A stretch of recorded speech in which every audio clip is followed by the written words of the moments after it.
Assalamualaikum warahmatullahi wabarakatuh.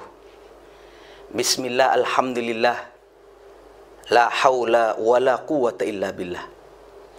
Wassalatu wassalamu ala rasulillah Sayyidina Muhammad ibn Abdillahi wa ala alihi wa ashabihi wa man tabi'ahu wa wala amma ba'du. Para jemaah sekalian dimanapun saja berada,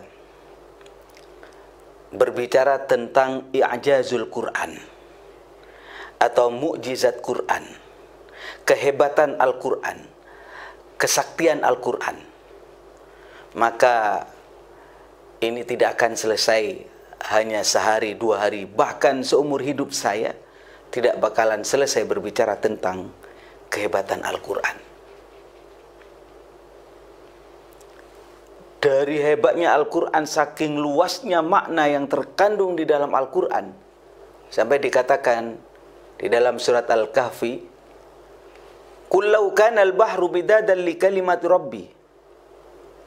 Kul, katakan Muhammad, law kana al-bahru, kok andai saja lautan itu, air laut itu, bidadan, dijadikan tinta. Untuk apa? Li kalimati rabbi, untuk mengurai makna kalimat Allah, Al-Quran. Mau diurai maknanya, hikmahnya yang terkandung di dalamnya.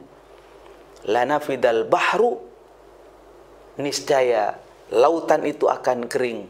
Qabla an tanfadha kalimatu rabbi, sebelum kalimat Allah yang terkandung di dalam ayat-ayatnya itu kita urai, lautan itu akan kering terlebih dahulu. Kenapa? Saking luasnya makna dan hikmah yang terkandung di dalam Al-Quran. Maka saudara-saudara sekalian, saya berharap apa yang saya sampaikan ini tidak mengurangi kehormatan Al-Quran, kehebatan Al-Quran, tapi justru saya berharap menambah kemuliaan Al-Quran. Saudara-saudara sekalian, mengapa Al-Quranul Karim dikatakan mukjizat? Karena kita tahu ternyata bahwa Al-Quran itu mampu mengalahkan hujjah, mengalahkan argumentasi, mengalahkan apapun yang menjadi tuduhan yang salah terhadap Nabi Muhammad sallallahu alaihi wasallam. Jadi seakan-akan Al-Quran itu merupakan SK gitu, bukti bahwasanya Nabi Muhammad adalah seorang Rasul. Jadi seorang Rasul mulai dari Nabi Adam alaihissalam sampai Nabi Muhammad, ketika dia mengatakan saya adalah Rasulullah, pasti pengakuannya butuh bukti. Maka dalam hal ini Al-Quran merupakan bukti yang berbicara tentang kebenaran terhadap Rasulullah Muhammad sallallahu alaihi wasallam. Jadi ketika Nabi Muhammad mengatakan saya adalah utusan Allah, maka bukti yang membenarkan adalah Al-Quran. Kenapa? Karena Al-Quran mampu membungkam daripada hujjah orang-orang yang tidak percaya kepada Nabi Muhammad sallallahu alaihi wasallam. Apa kehebatan Al-Quran? Tentu banyak saudara-saudara sekalian. Tetapi paling tidak di antara hal yang ini saya sampaikan di dalam kesempatan ini adalah Al-Quran itu adalah kalamun qadimun la yumallu sama'uhu. Al-Quran adalah kalamullah la yumallu sama'uhu, di mana kalau kita mendengar tidak pernah merasa bosan. Itu Al-Quran. Coba Anda pikirkan, berapa kali kita mendengarkan Al-Quran dalam sehari semalam? Kalau Bapak dan Ibu melaksanakan sholat 5 waktu, zuhur 4 kali, asar 4 kali, maghrib 3 kali, isya 4 kali, subuh 2 kali. Di dalam setiap rakaat tersebut ada bacaan Fatihah. Artinya, kalau kita melaksanakan sholat wajib selama sehari semalam, kita telah membaca Al-Fatihah yang merupakan bagian daripada Al-Quran 17 kali. Karena 17 rakaat. Belum lagi kalau kita melaksanakan sholat sunat. Misalnya tahajud berapa rakaat, tarawih berapa rakaat, sholat duha. Belum lagi kalau kita kirim-kirim doa. Al-Fatihah saya kirimkan kepada bapak ibu saya, kepada kakek nenek saya, kepada guru-guru saya. Berapa kali Anda baca Fatihah? Pertanyaannya, pernahkah kita merasa bosan? Tidak. Bismillahirrahmanirrahim. Alhamdulillahi rabbil alamin. Ar-Rahmanirrahim. Maliki yaumiddin. Iyyaka na'budu wa iyyaka nasta'in. Ihdinas siratal mustaqim. Siratal ladzina an'amta 'alaihim ghairil maghdubi 'alaihim waladdallin. Amin. Berapa kali? Berulang-ulang. Mengapa tidak merasa bosan? Inilah salah satu kehebatan Al-Quran. Kalamun qadimun la yumallu sama'uhu. Kita tidak pernah merasa bosan. Ya, kalau kita bandingkan dengan lagu-lagu yang sedang ngetren hari ini misalnya. Di zaman kita dulu mungkin ada lagu yang kita senangi. Ya, lagu-lagu itu berlalu begitu saja dengan berlalunya waktu. Dan kita bosan, ya wajar.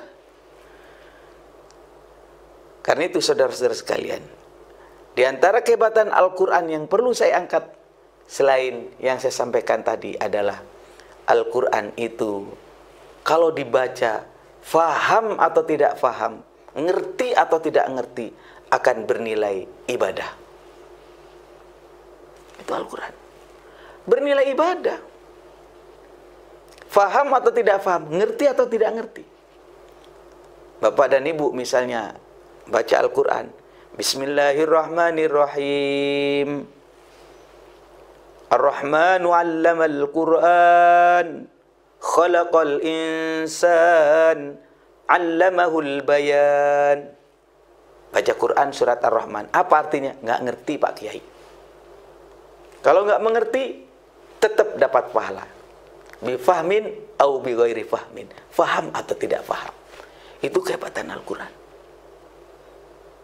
Apalagi kehebatan Al-Quran yang bisa saya sebutkan di dalam majelis yang singkat ini adalah Al-Quran itu terjaga kemurniannya sejak Nabi Muhammad SAW mendapatkannya sampai detik ini dan sampai hari kiamat. Karena apa? Karena Al-Quran ada jaminan dari Allah. Allah Subhanahu wa Ta'ala mengirimkan kitab-kitab sucinya ke beberapa para nabi. Kitab Injil kepada Nabi Isa, kitab Taurat, kitab Zabur. Semuanya saudara-saudara pernah diturunkan, tapi tidak akan lepas daripada ulah orang-orang yang usil ingin merubah kepada kitab-kitab tersebut atas keasliannya. Tapi kalau Al-Quran tidak bisa. Kalau ada orang berani ngotak-ngatik, pasti ketahuan. Karena apa? Karena dijamin oleh Allah. Inna nahnu nazzalna dzikra wa inna lahu lahafizun.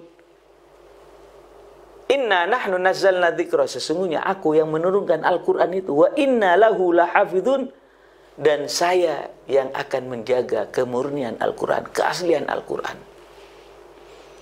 Ya, mekanismenya yang masuk akal adalah bagaimana Allah Subhanahu wa Ta'ala menggerakkan hati para santri untuk menghafalkan Al-Quran sehingga menjadi hafidh dan hafidhah.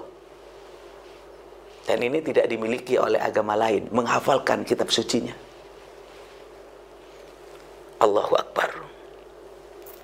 Karena itu saudara-saudara sekalian, kalau kita berpikir hari ini, seakan-akan mudah untuk merubah Al-Quran.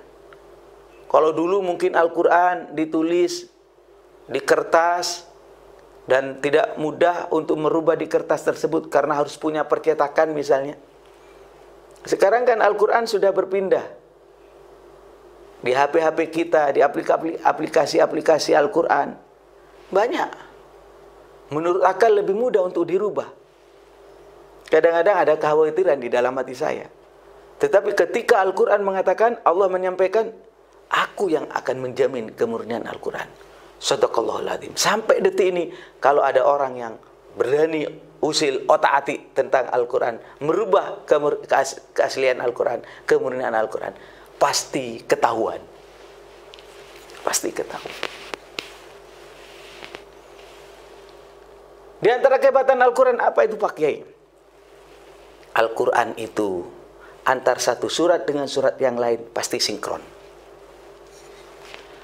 Al-Quran itu antara satu ayat dengan ayat yang lain pasti sinkron. Tidak saling berbeda satu dengan yang lain. Bahkan Al-Quran dengan hadis, Al-Quran dengan kejadian alam dan fenomena alam pasti sinkron. Jadi Anda bisa perhatikan, kalau ada buku atau kitab atau undang-undang, halaman 1 berbunyi A, halaman terakhir berbunyi A kecil, wajar, tulisan manusia. Tidak sinkron antara satu dengan yang lain. Tetapi kalau Al-Quran, itulah kehebatannya. Apa katanya Allah? Afala yatadabbaruna Al-Quran? Apakah kamu tidak berpikir tentang Al-Quran? Kenapa Al-Quran? Walau kana min indi ghairillah. Kok andaikan Al-Quran itu bukan dari Allah, bikinan manusia, lawajadu fi ikhtilafan katsira, maka kamu akan menemukan di dalam Al-Quran itu ikhtilafan katsira, perbedaan yang banyak, tidak sinkron antara satu ayat dengan ayat yang lain, tidak sama antara satu surat dengan surat yang lain, tidak saling mendukung antara surat Al-Quran dengan hadis maupun Al-Quran dengan fenomena alam, akan tidak sinkron. Tapi karena dari Allah, Al-Quran itu sinkron antara satu dengan yang lain. Tidak kontradiksi, tidak paradoks. Saudara, ada hal yang menarik. Bagaimana Nabi Muhammad SAW yang lahir di Mekah, kemudian hijrah ke Madinah. Mekah dan Madinah bukan pantai, bukan laut, ya, bukan orang semacam di Tanjung Priok atau Tanjung Perak atau Tanjung Kodok. Nabi Muhammad di Mekah, hijrah ke Madinah. Itu adalah padang pasir. Tetapi hebatnya, walaupun Rasulullah SAW hidup di padang pasir, jauh daripada lautan, tapi mampu menceritakan tentang keanehan dan kehebatan yang ada pada lautan. Coba bayangkan, di dalam surat Ar-Rahman misalnya, satu contoh. Marajal bahraini yaltaqiyan, bainahuma barzakhun la yabghiyan, fabi ayyi ala'i rabbikuma tukadziban. Di dalam surat Ar-Rahman itu dikatakan marajal bahrain yaltaqiyan. Ada dua lautan yang bertemu. Ini lautan asin, ini lautan tawar. Yaltaqiyan, bertemu. Bainahuma barzakhun la yabghiyan. Seakan-akan di antara dua lautan itu ada tembok dinding pemisah.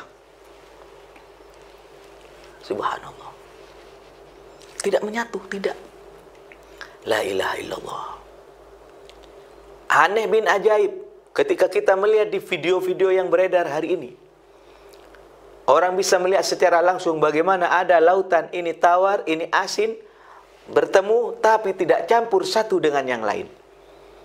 Takjub kita, heran kita. Subhanallah, ini ciptaan Allah. Anda bayangkan 1400 tahun yang lalu Nabi Muhammad SAW berani menyampaikan bahwa di lautan ada air semacam itu. Ini soal serius, Pak. Ini bukan soal remeh, Ibu. Kok andaikan apa yang disampaikan oleh Rasulullah itu tidak sinkron dengan kenyataan alam, hancur Islam ini. Rasulullah tidak dipercaya, Quran tidak akan dipercaya. Oh, Quran yang nggak sama dengan sains dan teknologi misalnya. Al-Qur'annya tidak sinkron dengan realitas keadaan alam, tapi berani. Coba. Karena itu saudara-saudara sekalian, di antara kehebatan-kehebatan dan mukjizat Al-Qur'an ini, saya katakan, rasanya masih ada dan masih kita nikmatin sampai hari ini.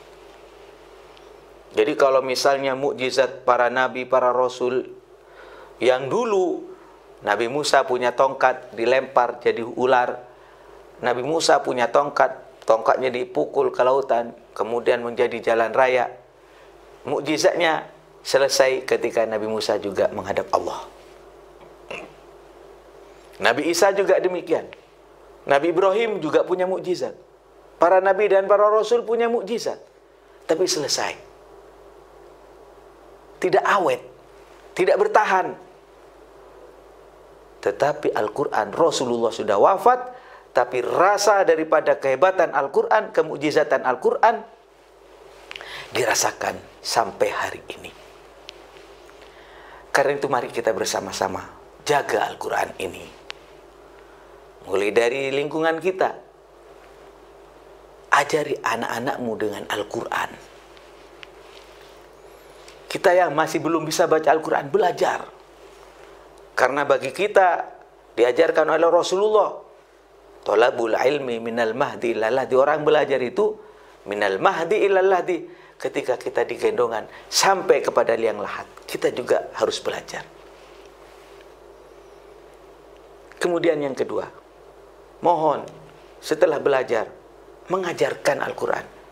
Karena Rasulullah mengingatkan kepada kita, khairukum man ta'allamal Qur'an wa 'allamahu. Orang yang paling baik di antara kamu sekalian adalah orang yang belajar Al-Quran, kemudian dia mengajarkan Al-Quran. Belajar Al-Quran, setelah bisa, dia mengajarkan Al-Quran.